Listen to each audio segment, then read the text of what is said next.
Halo teman-teman, selamat pagi, salam sejahtera bagi kita semua. Perkenalkan, saya Septian, saya merupakan mahasiswa Politeknik Negeri Sambas, program studi D4 Teknik Multimedia. Kali ini saya akan membahas tentang pembuatan website yang telah saya kerjakan sebagai tugas akhir dari mata kuliah pemrograman web yang diampu oleh dosen kami, yakni Bapak Ahmad Ridho, Eskom Mkom. Langsung saja ke pembahasan. Pada tampilan ini adalah tampilan awal. Di sini terdapat tulisan atau judul dari website tersebut. Nah, perlu diketahui tema website yang saya angkat kali ini adalah tentang company profile yang mana perusahaannya bernama Self Studio. Pada bagian depan ini terdapat tulisan yakni welcome to our website. Jadi website ini merupakan penyedia layanan multimedia. Nah, di sini terdapat beberapa layanan yang akan kita bahas. Di bagian sini terdapat menu-menu selain dari menu home ya. Jadi ini adalah menu home, ada menu about, service dan kontak. Di bagian bawah di sini terdapat penjelasan dari website ini. Nah, pada bagian bawah juga terdapat service atau layanan yang diberikan kepada konsumen atau klien. Dan di bagian bawah ada footer. Pada bagian kiri atas terdapat beberapa navigasi untuk menuju halaman-halaman media sosial yang telah saya cantumkan. Di sini terdapat Facebook, Instagram, dan juga YouTube. Misal kita di sini ingin membuka akun media sosial Facebook, akan secara otomatis masuk ke halaman Facebook. Nah, terus pada bagian menu di sini terdapat about. Di sini saya menambahkan foto saya karena ini adalah sebagai contoh dari website yang kita buat. Kemudian pada service layanan yang diberikan di sini ada animasi dengan lambang kucing, ada web development, ada desain dan juga video editing. Di sini juga ada kontak yang mana saya di sini menambahkan alamat rumah saya. Juga di sini ada email, nomor HP dan juga telepon. Dan di bagian bawah saya menambahkan peta rumah biar lebih kesan profesional ya. Untuk codingannya kita bisa lihat di sini ada beberapa file codingannya. Pada bagian sini terdapat meta cursor atau meta name dengan viewportnya di sini menjadikan website yang akan kita buat menjadi responsif dan juga interaktif. Di sini saya menambahkan title, di sini saya menambahkan link CSS ya. Ini mengarah ke file CSS yang saya buat. Perlu diketahui pada pembuatan website kali ini saya menggunakan dua bahasa pemrograman yang mendasar yakni HTML dan juga CSS. Untuk pelengkapnya saya menggunakan sedikit dari jQuery, menggunakan JavaScript juga. Judul dari websitenya bisa kita lihat di sini terletak pada bagian header pada tag div ya. Jadi tag div merupakan tag yang berguna untuk mengelompokkan elemen-elemen agar jadi satu grup. Di sini kan div-nya yakni div class dengan value-nya container. Di sini akan dipanggil dengan titik container atau dot container. Oke, selanjutnya pada welcome to our website terdapat box yang berwarna putih ya. Di sini dia terletak pada sini ya. Jadi kan kita menggunakan section class dengan banner ya. Jadi banner ini mengarah ke gambar background dari website ini. Box ini terletak pada CSS ya. Di sini saya menggunakan file CSS nama ini style.css. Oh ya, H2. Jadi di sini dia terletak di ini dia, banner H2. Di sini saya menambahkan boxnya dengan colornya putih. Kemudian Z indeksnya 1, paddingnya 20 pixel dengan 25 pixel. Ada bordernya 3 pixel solid dengan warna putih. Akan menjadi seperti ini. Ya, bagian about service. Bagian about di sini ya. Terdapat section class about, div classnya container. Pada bagian footer ya ada tulisan copyright seperti ini ya. Di bagian footer dengan menambahkan teks small agar teksnya kecil, kemudian menambahkan kata-kata seperti ini. Nah, kemudian ada script. Penggunaan JavaScript di sini untuk membuat background loadernya JavaScriptnya agar kesannya dinamis ketika loading. Jadi dalam website ini terdapat penggunaan JavaScript untuk menu loadingnya. Kita beralih ke menu bot. Nah, maka ada sedikit gerakan ya. Itulah fungsi dari JavaScript. Oke, selanjutnya untuk pembuatan background di belakang ini, di sini kita menggunakan coding pada bagian banner ya. Di sini saya tambahkan tag komentar. Kemudian saya menggunakan section dengan value-nya banner. Dan untuk menambahkan gambar ini masuk ke bagian CSS ya. Nah, bagian sini. Jadi saya memanggilnya di CSS, kemudian saya tambahkan gambarnya di sini, banner.jpg. Jadi kemudian ada box pada bagian sini. Ini kan H2 ya. Terus saya panggil di sini pada bagian sini banner H2 dengan color putih. Kemudian z-index. Fungsi z-index ini untuk mengedepankan si box dengan teks welcome to our website tadi ya. Jadi misalnya di sini kita hapus dulu z-indexnya, kemudian kita buka websitenya dan di refresh, maka otomatis box dan teks di dalamnya dia berada di belakang dari si background. Oke, kemudian pada bagian bawah, pada bagian service, sini terdapat logo dari layanan yang saya buat ya. Di sini ada animasi dengan gambar kucing, web development dengan gambar globe, dan sebagainya. Nah, bagaimana cara menambahkan gambar-gambar ini?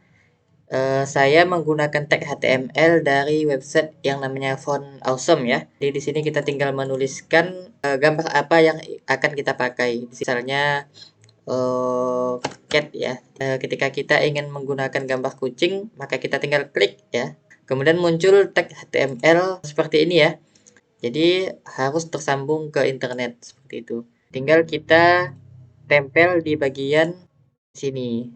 Kemudian pada bagian bawah, pada bagian footer terdapat tulisan ini. Dia berada di bagian footer ya di sini. Pada bagian footer, di sini kita menggunakan div class container lagi ya dengan tagnya yakni small agar terlihat kecil. Di sini kita menambahkan copyright ya, agar kesannya profesional. Nah, kemudian di bagian bawah ada yang namanya JavaScript. Nah, untuk apa sih fungsi JavaScript? Jadi fungsi JavaScript di sini adalah untuk ya BG loader ya. Jadi ada sedikit animasi loadingnya di sini biar lebih dinamis ya. Ketika kita beralih ke menu lain, dia akan muncul sekilas ya. Jadi JavaScript tidak mendominasi pada website yang saya buat. Penambahan sedikit untuk melengkapi website ini. Pada media sosial, kita menggunakan logo yang ada di Font Awesome. Oh ya, di sini. Menggunakan ya lagi-lagi dengan div ya, agar bisa dikelompokkan pada CSS. Jadi fungsi CSS adalah ini agar tidak berantakan. Jadi tertata secara rapi. Jadi tinggal dipanggil di sini, kita tambahkan div misalnya service, about dan sebagainya. Kemudian jika ingin mengarahkan link tersebut ke akun media sosial kita, copy saja ya link media sosial kita, kemudian kita tempel di sini. Sama ya, seperti ini dan juga seperti ini. Terus untuk membuatnya berada di atas title ya, ini terletak pada CSS ya. Terletak di sini ya, div class medsos, kemudian kita tambahkan tag ul dan li. Jadi fungsi ul dengan li ini adalah membuat urutan atau list dari media sosial di sini.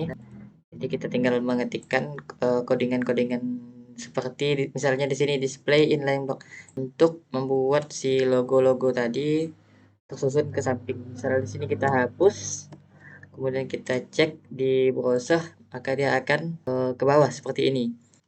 Kemudian ini untuk warnanya dan ini untuk marginnya seperti itu. Oke, jadi pada background di sini ya ukurannya bisa diubah. Untuk mengatur ukurannya, saya di sini mengaturnya pada dia masuk di bagian sini, banner sini pada bagian height. Tingginya bisa disesuaikan sesuai kebutuhan. Di sini saya menggunakan satuan VH. Nah, jadi VH merupakan viewport height yang mana ukuran tersebut menggunakan persentase viewport untuk menghitung tinggi atau lebar yang diinginkan. Sebenarnya boleh-boleh saja menggunakan px ya, tapi di sini saya menggunakan VH untuk mengatur tinggi dari si backgroundnya. Misal di sini kita mengganti dengan 40 VH, maka dia akan menjadi seperti ini di 60 seperti semula ya. Ini, oh ya ini bagian service. Di sini terlihat perbedaan warna antara putih dan abu-abu. Ini sekedar variasi ya dari saya agar membedakan mana about dan mana service. Untuk membuatnya, saya masuk ke bagian service ya. Service di sini berarti section class. Ya, kita cari dulu bagian service di sini. Ya, bisa kita hapus saja dulu. Kemudian kita cek ya. Kita cek warna abu-abu tadi akan hilang seperti itu. Jadi untuk memisahkan antara bagian about dan service bisa kita tambahkan warna-warna tadi. Nah, ini bisa kita ubah ukurannya menggunakan namanya ya. Oh ya, di sini. Ini bisa kita ubah ukurannya. Misal di sini kita mengganti dengan 30 px. Nah, maka dia akan semakin bertambah tingginya. Kemudian pada bagian logo dari media sosial juga kita bisa atur tingginya. Kita cari yang medsos ya. Di sini ya.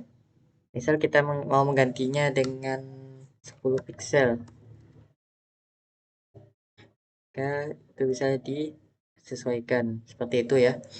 Oke, kita lanjut ke bagian menu about. Di sini terdapat gambar foto saya, kemudian di bawahnya terdapat about, visi dan misi ya. Untuk membuat gambar tampil di sini kita bisa masuk kita membuat file HTML baru dengan nama about.html. Nanti juga akan sama untuk service dan juga kontak. Kita masuk dulu ke menu about. Di sini pada bagian gambar kita bisa memasukkan gambar yang sama dengan di bagian home ya. Kita memasukkannya di bagian sini, saya memberikan tag komentar ya. Pada bagian sini, pada bagian div class container kita menambahkan tag img. Di sini kita tambahkan foto background di menu si about ya. Di sini kita menggunakan ukuran 100% biar gambarnya tidak terpotong. Untuk bagian-bagian ini about, visi dan misi menggunakan tag P ya, tag paragraf dengan menambahkan teks strong untuk menebalkan beberapa kalimat. Oh ya, nah pada bagian atas ini kan terdapat tulisan home/about. Untuk membuatnya di sini pada bagian di sini saya beri nama label ya. Saya kasih istilah label di bagian sini. Dan cara membuatnya dengan menambahkan section class terlebih dahulu. Section class label, kemudian div class container, kemudian dia ditambahkan dengan tag p home/about. Dia otomatis akan muncul di bagian sini.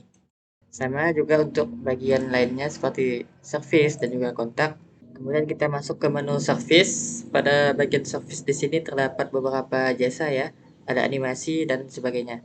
Dan untuk menambahkan logo-logo di sini kita menggunakan website yang telah kita tampilkan sebelumnya. Bisa mengambil gambar melalui tag HTML-nya, kemudian kita copy dan paste seperti di sini. Kita lanjut ke bagian kontak.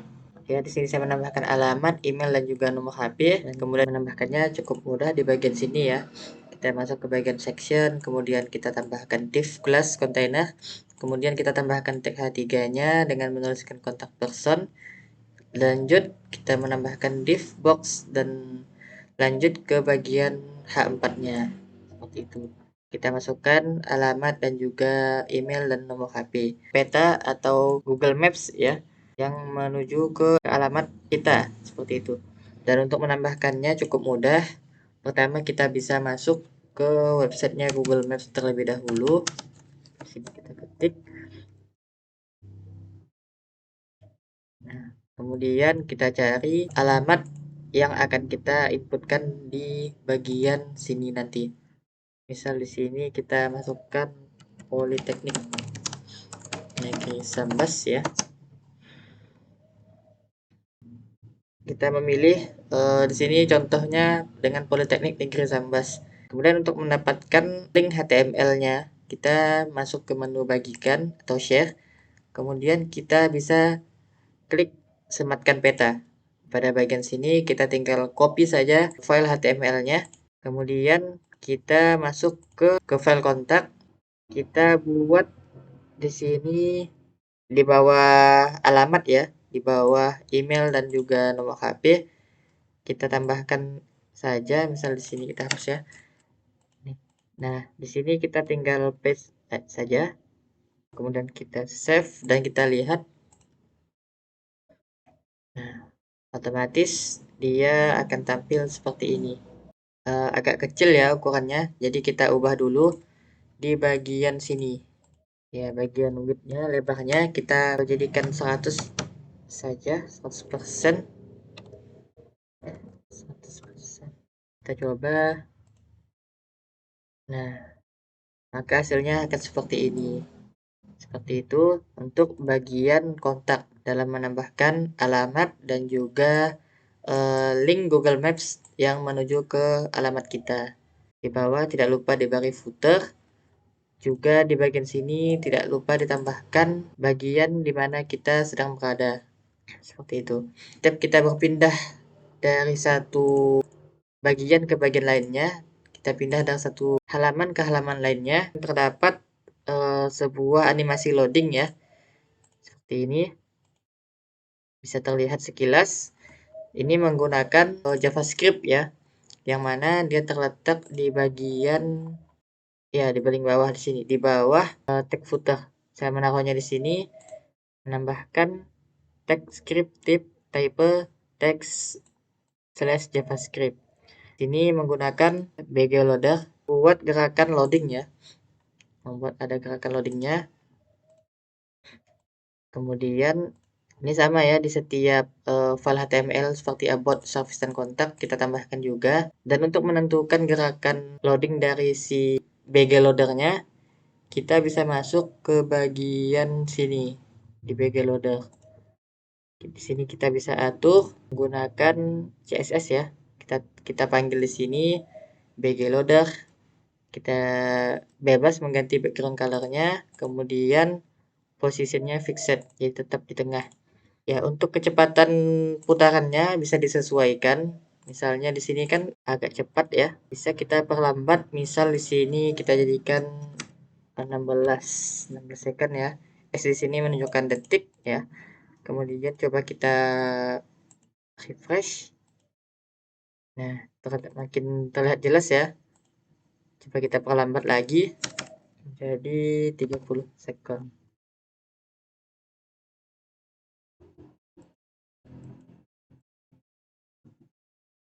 Makin terlihat ya, seperti itu. Dengan di sininya kita tambahkan linear infinite. Jadi dia berputar searah jarum jam. Dia akan terus berputar menganimasikan loadingnya. Seperti itu. Oke, mungkin cukup sekian yang bisa saya sampaikan mengenai tahapan dalam pembuatan website company profile dalam rangka UAS mata kuliah program web atau pemrograman web yang diampu oleh dosen kami Bapak Ahmad Ridho, Eskom Mkom. Kurang lebihnya saya mohon maaf jika ada kesalahan baik kata maupun tingkah laku selama penyampaian. Saya akhiri. Wassalamualaikum warahmatullahi wabarakatuh. Salam sejahtera bagi kita semua.